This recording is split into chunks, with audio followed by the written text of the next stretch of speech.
Okay, next is the Mediterranean agriculture. এটা অবশ্যই specialised of commercial agriculture, অবশ্যই highly specialised commercial agriculture, কারণ Mediterranean রিজনে যেটা মেইনলি যেটা হচ্ছে ফ্রুট কাল্টিভেশনের জন্য ফেমাস, যেটা হচ্ছে মেডিটেরেনিয়ান রিজন গুলোতে হয়। অবশ্যই এটা কমার্শিয়াল পারপাসের জন্য, কারণ কমার্শিয়াল ক্রপ গুলো এখানে গ্রোন করা হয়। কোথায় ওটা হয়? Central part of Chile, south western Africa, south western Australia and California, এই দিস রিজনে আমরা জানি অবশ্যই greater than 40 degree north and south ল্যাটিটিউডে আমরা মেডিটেরেনিয়ান ক্লাইমেটটা পাই আমরা, greater than 40 to 45 degree north and south ল্যাটিটিউডের মধ্যে আমরা দেখতে পাই, যেটা থ্রু আউট দা ওয়ার্ল্ডের মধ্যে মেডিটেরেনিয়ান ক্লাইমেটটা দেখতে পাই, যেখানে মেইনলি হচ্ছে কি শীতকালে বৃষ্টি হওয়ার জন্য ফ্রুট কাল্টিভেশনটা বেশি। মেজর ফ্রুটটা কি রয়েছে না, সাইট্রাস ফ্রুটটা আছে এখানকার ফেমাস এন্ড ইম্পর্টেন্ট ফ্রুটস। ওকে, আরেকটা কি রয়েছে ইম্পর্টেন্ট পার্ট হচ্ছে ভিটিকালচার এখানে স্পেশালাইজ, যেখানে হচ্ছে গ্রেপস যে ফার্মগুলো রয়েছে সেগুলোকে আমরা ভিটিকালচারের আন্ডারে আনি। Clear? Next the quality of wine produced here, যে গ্রেপস গুলো থেকে আমরা রেজিনস এবং কারেন্টস এই ধরনের প্রোডাক্টস গুলো আমরা ইউজ করি। Next is olives and figs are also grown here. This kind of এগুলো হচ্ছে বিভিন্ন type of fruits are grown here. এগুলো বিশেষ ইম্পর্টেন্ট নয়, বেসিক্যালি যেটা আমাদের জানতে হবে ভিটিকালচারটা কি আর citrus fruits which is produced in Mediterranean region. Next is the great demand of European and North American market. এই যে প্রোডাক্ট গুলো হচ্ছে কোথায় সবথেকে বেশি ডিমান্ড, এর রয়েছে ইউরোপিয়ান এবং American market. Okay, next other side of কোন কোন জায়গাগুলোতে এটা হয়, এটা কিন্তু একটা কেবিএস এর কোশ্চেন ছিল, যে মেডিটেরেনিয়ান যে এগ্রিকালচার সিস্টেমটা আমরা প্র্যাকটিস হয় সেটা হচ্ছে কোন কোন জায়গাগুলোতে। এটা অবশ্যই কেবিএস কোশ্চেন তোমরা ফলো করবে, এটা কিন্তু ছিল কোশ্চেনটা, যে কয়েকটা জায়গার নাম দেওয়া ছিল, কোন জায়গাটা তার মধ্যে হবে না। তোমার জন্য, তার জন্য তোমাদের আইডেন্টিফাই করার জন্য এই জায়গাটা মনে রাখাটা জরুরি। এক হচ্ছে Mediterranean sea in Europe, in North Africa, northern part of Africa, Tasmania, Atlantic coast, যার মধ্যে রয়েছে southern California, southern Chile, south part of South Africa, and the south and southern part, western part of Australia. These regions are the famous for the Mediterranean type of agriculture. Next is the market gathering. অবশ্যই এটা একটা important part, modern form of agriculture, যেটা কি হচ্ছে mainly fruits, vegetables, flowers are grown here. এটা তিনটে part রয়েছে। Vegetable যেখানে প্রোডিউসড হয় সেটাকে আমরা বলবো প্রোমাম কালচার, ফ্রুটস কাল্টিভেশন যেখানে সেটা হচ্ছে পোমাম কালচার, ফ্লাওয়ার হচ্ছে ফ্লোরিকালচার, এন্ড ভেজিটেবলসটাকে বলবো আমরা olericulture, pomum culture and viticulture.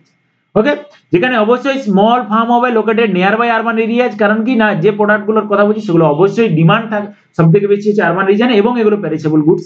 R transportation অবশ্যই একটা ইম্পর্টেন্ট পার্ট। আমরা অবশ্যই যারা ভন্তুরিয়ান থিওরিতে জানি সেটা ভালো করেই জানি যে কেন এগুলো পেরিশেবল গুডস গুলোকে আমরা আরবান রিজনের মধ্যে, সারাউন্ডিং আরবান রিজনে এটা করি।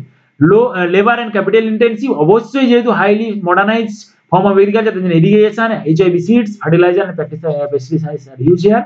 Next is artificial heating and cold storage also be used here. Next is কোথায় এগুলো প্র্যাকটিস হয় না, নর্থ ওয়েস্টার্ন ইউরোপ, এটা ইম্পর্টেন্ট পার্ট, রিজনটা মনে রাখবে, north western Europe, eastern USA and Mediterranean reason.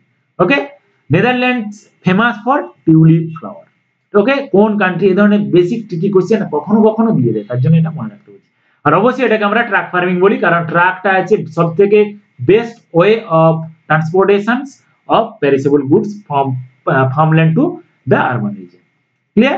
Next অবশ্যই আমরা জানতে হবে যেটা হচ্ছে ফ্যাক্টরি ফার্মিং। ফ্যাক্টরি ফার্মিং মানে কি, অবশ্যই প্র্যাকটিস ফ্যাক্টরি নর্থ ওয়েস্টার্ন ইউরোপে এটা প্র্যাকটিস হয়, mainly the livestock products and few part of agricultural crops also used here. Mainly যেটা কি হয়, veterinary service, seeding and lighting are provided here for breeding and breed selections and scientific breeding of future important features এর মধ্যে রয়েছে, যেখানে main যেটা রয়েছে কি না পোল্ট্রি ফার্মিং এবং লাইভ স্টক এখানে আমাদের গ্রো করা হয়। এটা ইম্পর্টেন্ট পার্ট, যেটা হচ্ছে একটা ফ্যাক্টরি টাইপের করে, যেখানে যেটা আমরা পোল্ট্রি ফার্ম বা যেগুলো আমরা লাইভ স্টক রেয়ারিং এর ফার্মিং এর কথা বলি, এগুলো একটা নির্দিষ্ট ফ্যাক্টরি বা একটা রুমের মধ্যে সমস্ত ধরনের প্রোডাকশনটাকে আমরা কন্টিনিউ করি, তার জন্য এটাকে ফ্যাক্টরি ফার্মিং বলা হয়। নেক্সট দুটো ইম্পর্টেন্ট পার্ট হচ্ছে যেটা হচ্ছে cooperative farming and collective farming. Cooperative মানে কি, একটা কোঅপারেটিভ সোসাইটি তৈরি করা হবে, যেখানে কতগুলো ফার্মার বা কতজন ফার্মার এসে একসঙ্গে তাদের ল্যান্ডটাকে শেয়ার করবে এবং তাদের যা তাদের ক্যাপিটাল রয়েছে সেটা শেয়ার করে একটা কোঅপারেটিভ সোসাইটি তৈরি করবে।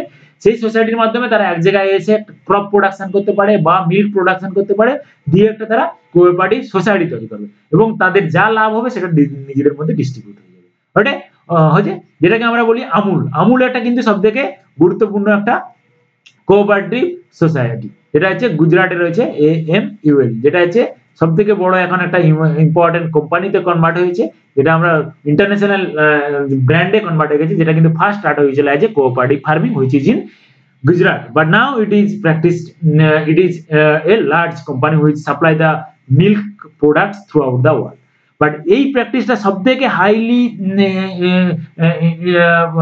যেটা আমরা ইন্ট্রোডিউসড হয়েছে, যেটা হচ্ছে সবথেকে বেশি পরিমাণে এনগেজ পিপল রয়েছে, সেটা কোনটা হচ্ছে ইউরোপিয়ান কান্ট্রিগুলো, যেটা হচ্ছে Denmark, Netherland, Belgium, Sweden and Italy. অবশ্যই যদি প্রথম আছে যে কোঅপারেটিভ ফার্মিংটা কোথায় সবথেকে বেশি পরিমাণে প্র্যাকটিস হয়, সেটা হচ্ছে ডেনমার্ক। অবশ্যই স্ক্যান্ডিনেভিয়ান কিছু কান্ট্রিগুলোতেও হয়। নেক্সট এটা হচ্ছে কালেকটিভ ফার্মিং, যেটাকে আমরা খোলকোজ বলি, খোলকোজ এটা একটা ইম্পর্টেন্ট পার্ট, যেটা কোথায় প্র্যাকটিস করা হয়, ইউএসএসআর। কালেকটিভ ফার্মিং কি, যেখানে government will be the controller of the farming. Government কিছু ল্যান্ড আইডেন্টিফাই করে দেবে, সেখানে পিপল, সেই এলাকার পিপলদেরকে বাউন্ড করা হবে যে একটা particular type of crop identify করে দেওয়া হবে, এবং seeds, fertiliser, everything will be supply by the state, and the farmers are bound to produce that kind of crops. Okay, and total crops will be the produce crop will be sell in the market in the with the fixed amount, fixed price which is fixed by the government. কেউ কিন্তু বেশি price নিতে পারবে না। Government যে fixed price, যেটা আমরা বলবো এমএসপি, যেটা আমরা বলি মিনিমাম সাপোর্ট প্রাইস, সেটা কিন্তু গভর্নমেন্ট ফিক্স করে দেবে। সেই এমএসপির ভিত্তিতে কিন্তু প্রোডাক্টসটা সেল করতে হবে in the market, and rest of the part will be the remaining crops will be used by the farmer for their livelihood. Okay, that is the main theme of the collective farming, which is practiced in Russia or USSR, যেটা আমরা বর্তমানে ভেঙে সেটা রাশিয়াতে convert হয়ে গেছে, যেটা আমরা বলবো কোঅপারেটিভ, বলবো কালেকটিভ ফার্মিং। তাহলে কোঅপারেটিভ ফার্মিং কি এবং কালেকটিভ ফার্মিং কি আমরা বুঝলাম, ক্লিয়ার। নেক্সট প্রাইমারি অ্যাক্টিভিটিজ এর আন্ডারে যেটা পড়বে সেটা হচ্ছে মাইনিং। মাইনিংটা অবশ্যই একটা outdoor activity, red colour activity, যেটা আমি ডিটেইল ডিসকাস করছি না, যখন আমরা মিনারেলস ডিসকাস করব তখন আমরা এটা ডিসকাস করব। ওকে, মাইনিং এর মধ্যে কি কি থাকবে, অবশ্যই সেটা কি কি ফ্যাক্টর গুলো আমরা অ্যানালাইসিস করব, যেটা আছে physical factors, size, grade and mode of the occurrence of minerals, and economic factor, minerals, technology, capital, labor, art and transportation are also included here.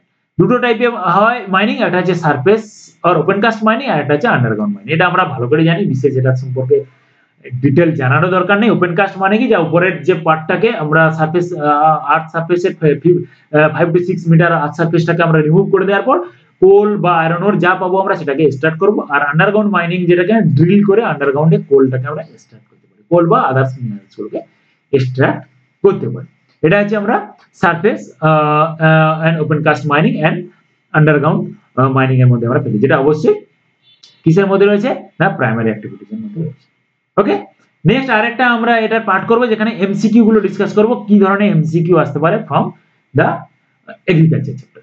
ওকে, এটা আমরা ডিসকাস করব নেক্সট আরেকটা ভিডিও। বেশি লেন্দি হয়ে যাচ্ছে, তার কারণে যাতে কনসেন্ট্রেশনটা বজায় থাকে, নোট মেকিং এর সুবিধা, তার জন্য পার্ট পার্টে আমি ভাগ করে দিচ্ছি। So this is all about the primary activities. Next class we will discuss about the MCQ, which are important for the various competitive exams related to the agriculture or primary activities. Clear? That's it for now. Bye.